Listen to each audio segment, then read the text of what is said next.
Mehdi. Now you're cutting me off. Mehdi. Hold on, now you're cutting me off. Let me answer your question. I'm reminding you it's actually my show and I do the questions and you answer them. On yours, it's the other way around. Let me answer the question then. Right. Let me answer the question. There are not two sides. When you say it's not two sides, but I've played you a bunch of clips of people repeatedly calling him Hitler, I say to you, there's the two sides. Here's my question. When you say it's not two sides, and I show you a clip of a bunch of people repeatedly calling him a Hitler, I say, there's the two sides. That's not a question. He says that's his question. It doesn't make any sense. He's just defending Trump as much as he can, doing whatever he can to lick the boot of Donald Trump. All right, so let me respond. Can I respond? Yep. Can I respond? Okay, let me respond. Donald Trump ran for office in 2016 telling protesters' rallies to punch people who pay their bills.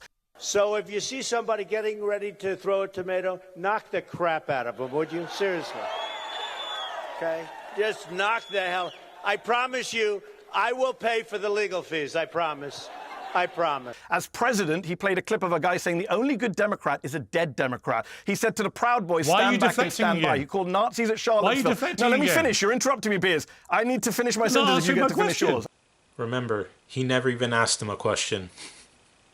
And he doesn't even realize it. I'm on your show. I'm a guest. I'm answering. Let me get to... I'm pointing out this is not two sides. What Donald Trump has said... your viewers need to hear this because you're not telling them this. Trump spent his entire presidency inciting violence against Ilhan Omar, George Soros, multiple members of Congress, people of color, right? He left office, right, having incited an insurrection which you condemned. We're going to give riot warnings.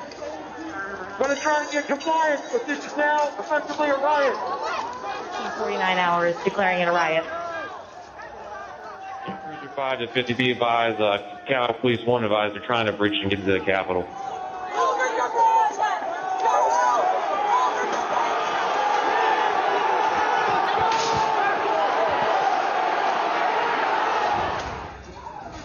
We have a breach of the Capitol! Breach of the Capitol!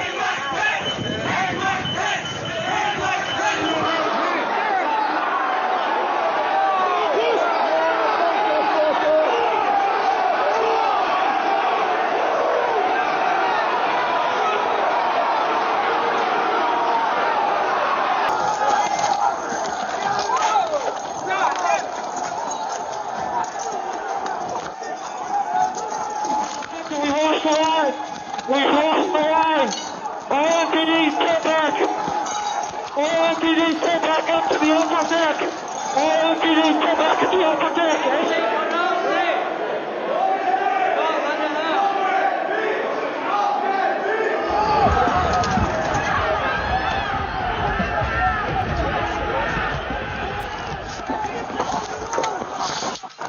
They were peaceful people. These were great people. The crowd was unbelievable. And I mentioned the word love, the love in the air. I've never seen anything like it. He told them to go fight like hell. He said Mark Milley should be executed, the chairman of the Joint Chiefs of Staff. What's this got to do with my question? Milley, of course, was first appointed by then-President Trump, who has since soured on him. And over the weekend, Trump effectively said that Milley should be executed for treason. I'm not making that up. That's not an exaggeration. That's what he suggested. Over some spurious allegations, Milley spoke to Chinese leaders about Trump's mental fitness. Now, what Milley actually did was reach out to his Chinese counterpart under the direction of the Secretary of Defense, which is civilian, to make sure that Donald Trump's desperate coup attempts and erratic lashing out didn't lead to a war with nuclear-armed China. And thank God he did that. In a new interview out today, Chairman Milley addressed those threats from the president. President Trump recently said that your dealings with China were so egregious that in times gone by, the punishment would have been death. That's right, he said that. As much as these comments are directed at me, it's also directed at the institution of the military. And there's 2.1 million of us in uniform. And the American people can take it to the bank that all of us, every single one of us, from private to general, we're loyal to that Constitution and we'll never turn our back on it no matter what the threats, no matter what the humiliation, no matter what. If we're willing to die for that document, if we're willing to deploy to combat, if we're willing to lose an arm, a leg, an eye to protect and support and defend that document and protect the American people, then we're willing to live for it too. So I'm not going to comment directly on those things, but I can tell you that this military, this soldier, me, will never turn our back on that Constitution. He mocked Paul Pelosi. I'm getting to it. He mocked Paul Pelosi for being hammered in the head. He was wrong to do that. Called for That was Pelosi to be outrageous. executed. It's not about whether he was wrong, Piers. I can give you dozens of actual violent quotes from Donald Trump, Marjorie Taylor Greene, Paul Gosar. You can't give me those Can you quotes get back to my from question? Biden. You got to give it to Mehdi. Even though Piers tries to interrupt him over and over again, he still gets his point across that Trump is a real one that incites violence. And Piers keeps saying, answer my question, answer my question. When I showed you, he didn't even ask a question. But Mehdi has proven the point that Trump incites violence. He incited the January 6th riot. He wanted his rally goers to beat up protesters. He even wanted to have General Mark Milley executed. His own words, he quoted Hitler himself, and he said that he wants generals who were loyal like the generals of Hitler. Pelosi, Jeffries. No, answer my question. Where did Joe Biden say the I've only asked good you a Republican is a dead question, Republican? Mehdi.